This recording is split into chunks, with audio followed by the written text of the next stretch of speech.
welcome to the next episode of Hindustan Zeetenge. In this episode, I'll be touching upon the points on how can India crack the kiwi code.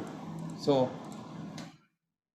but then before answering the question, I would like to tell New Zealand's road to the World Test Championship final. They drew against Sri Lanka 1-1. They won against Australia 3-0. Bet India 2-0. Bet West Indies 2-0. And then bet Pakistan 2-0. Now let me start answering the questions. Let me give my answer in parts. So part 1 is batting. Kane Williamson has amassed 817 runs at an average of 558.35 with the highest score of 251, followed by Henry Nicholas has scored 585 runs at an average of 41.78 with the highest score of 174, followed by Ross Taylor and BJ Watling, their wicketkeeper. They have an average of around 30 with the highest score of 85 and 105 respectively, which means they form the core in their batting group. All of these four players have an average of in and around 40 against India. R. Ashwin, Jasprit Bumrah and Mohammad Shami have dismissed Williamson twice and twice respectively. It is evident from the stat that when Kane Williamson comes into bat, either of Bumrah or Shami should bowl along with Ashwin. These are valid only when you go by the stats. So when Ross Taylor comes into the crease, we have to bring in Jadeja in one end and Ishant Sharma in the other. To what the dismissals, I have seen him. He has been struggling with pacers who can swing the ball both ways with the air speed.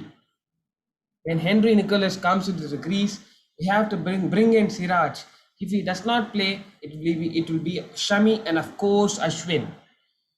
When BJ Watling walks into the crease, we can bring in fast bowlers from both ends. This is what the stat says. So for a year or two, the Kiwis were searching for an opener to open alongside Tom Latham, but then they have solved that problem to some extent in the way of Conway, who smashed a century on his debut against England recently at the Lords. So let me go to their bowling part 2. They have a strong bowling lineup with the likes of Southee, Trent Boult, Neil Wagner, Matt Henry and Colin de Grandhomme. But then they don't have spinners who can create an impact in a small amount of time. So the Indians will have to think over and make the most of it. That's my answer to the question. But then last but not the least, I strongly believe that R. Ashwin and Mohammad Siraj should play and not Shami and Vihari.